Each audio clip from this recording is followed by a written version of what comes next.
কি ঝামেলা করবো না? হ্যাঁ, তোমাদের ঠিকলি বসে আছে নাকি? আমি কালকে যে আমি একটা বিকল নতুন বলেছিল আসবো আমি।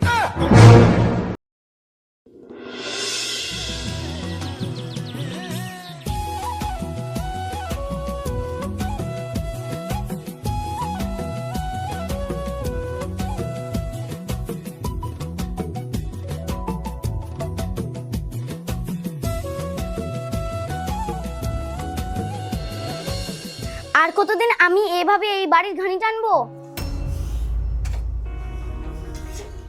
বাড়ি একটা ধেরি ভাসুর আছে, সে যদি বিটা করতো তাহলে আমার কাজটা একটু কম হতো। আমার মনে হয় বড় নামনির দোষ আছে, নাহলে ছোট্টর বিয়ে হয়ে যায়, ওয়ার কেন হয় না? আরে কার বিয়ে হবে না গো বৌমা? কার আবার? বড় বড় বিয়ে হবে না? বিয়ে হবে না তো তোর বাপ দিচ্ছে না রে। আরে শোন, তোর বকে বুঝে দিবে, মুখ সামনে কথা বলতে। কি মুখ সামনে কথা বলবো? হ্যাঁ, ঠিকই তো বলছি, রোজ রোজ তোমাদের রান্না করতে করতে আমার জীবনটা জ্বলে গেল। আহা বৌমা ঝামেলা করে না। কি ঝামেলা করবো না? হ্যাঁ, তোমাদের ঠিকলি বসে আছে নাকি? যাও, তোমার রান্না করলে সেটা হয়েছে তো।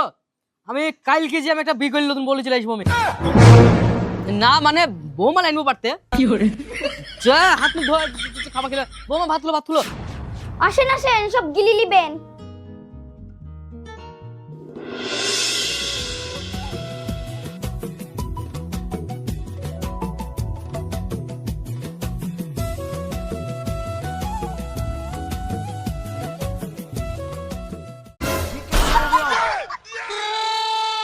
খাবার দিচ্ছে না আমার সার্কাসে জিয়া, এরকম তো চলতে থাকে।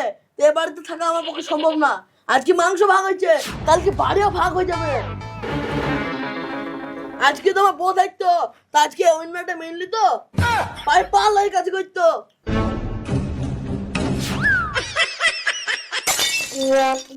বি করে আনগা দি বকে বলবি রান্না করে খাওয়াবে।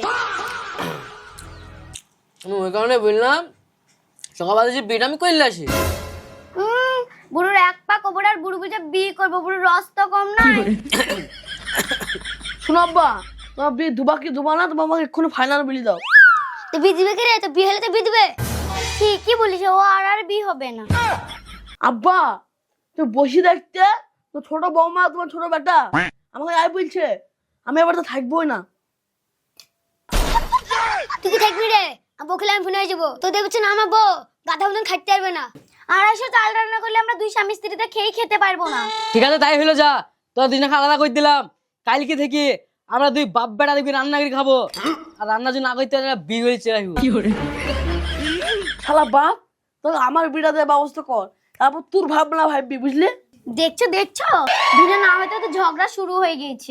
আমাদের বেটা আমরা বুঝে নিবো, তোমাকে আমাদের মধ্যে নাক গলাইতে হবে না। ও তোমার নাক গলানোর দরকার নাই, খাবারটা গিলছো গিলোরি কাল থেকে রান্না করে খাবা। হ্যাঁ তাই হবে, রান্না বেশ আমরা করতে জানি, খেলবো আমরা, কি বলিস বেটা?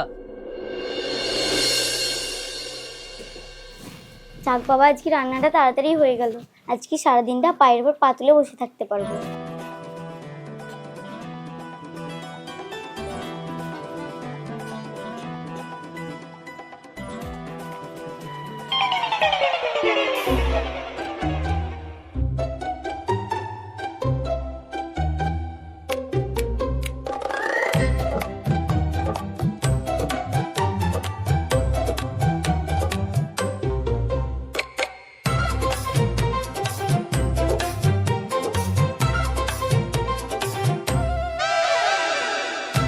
এতদিন রান্না করা পেতো খেত, এখন নিজে রান্না করে খেছে, বুঝুক কত ঠেলা।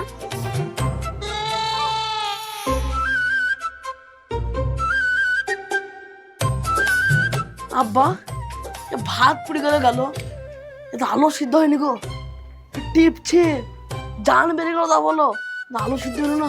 না শুধু হাতের মতন খেলে হবে না, বল লাগে টিপ, দেখ অটোমেটিক দেখ গলি যাবে একবারে।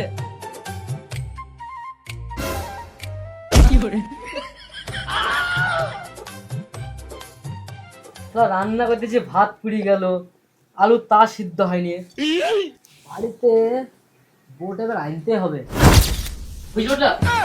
আব্বা তাদের এইসব মেয়েটা দেখতে যায় কি করে।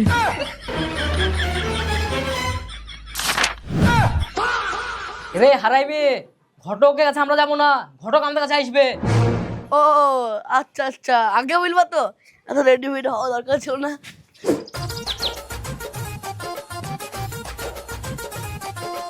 হ্যাঁ ঘটক সাহেব আপনি চলে এসেছেন, আসেন আসেন, আপনার লাগে অপেক্ষা করছিলাম, আসেন আসেন। শালা ঘটক চলে এসে মেয়ে চলে আসবে, বেশি দেরি যাবে না, বিটাও তাপলে হবে। আসেন আসেন আসেন। তা সবই ঠিক আছে, তা তোমার বেটার মেয়ে পছন্দ হবে তো? মেয়েটা সামান্য কালো আছে। আরে ঘটক সাহেব, মেয়ে সাদা হোক বা কালো হোক, আমার ছেলে পছন্দ দেখে লাভ নাই, বিয়ে তো করবো আমি।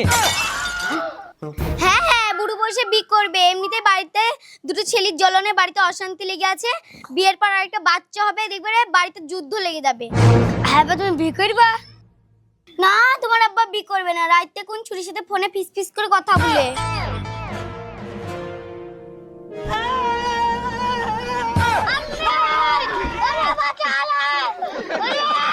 দিবি না কি বলছে বল, মুখে প্যাট চাবে না, সে কি মেয়ে বুঝবো আমি।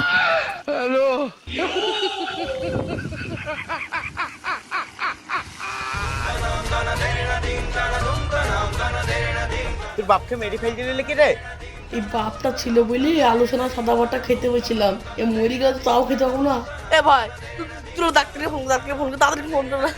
দাঁড়া দাঁড়া, আমি ফোন করছি।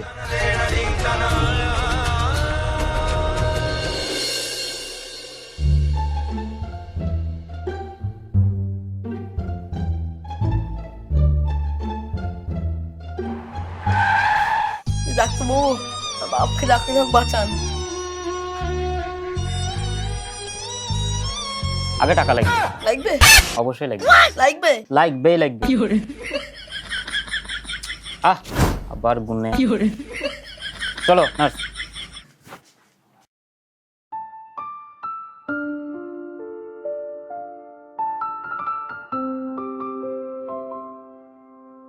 ডাক্তারবাবু বাঁচবে তো আমার বাপ? এরকম কি করে হলো? আর বললেন না, একটু বেকায়দায় ঘাটটা দুমড়ে গেল। বেকায়দা হয়ে গেছিল, আমার বেকায়দা হয়ে গেছিল, আমার একমাত্র শ্বশুরকে তুমি এমনি ভাবে গলা টিপে মেরে দিল মুখটা। একটা মানুষ কিভাবে মারে হয় গো, আমি তো আমার সব রকম চেষ্টা করলাম, কিন্তু পেশেন্টকে আমি বাঁচাইতে পারলাম না। আহারে কাকু মারা গেল, কাকুর অনেক বেশি বয়স হয়ে গেছিল। বয়স আমার বেশি না, ওরে লাল টুকটুকির মা, চুল কটা পেকে গেছে বাতাসে,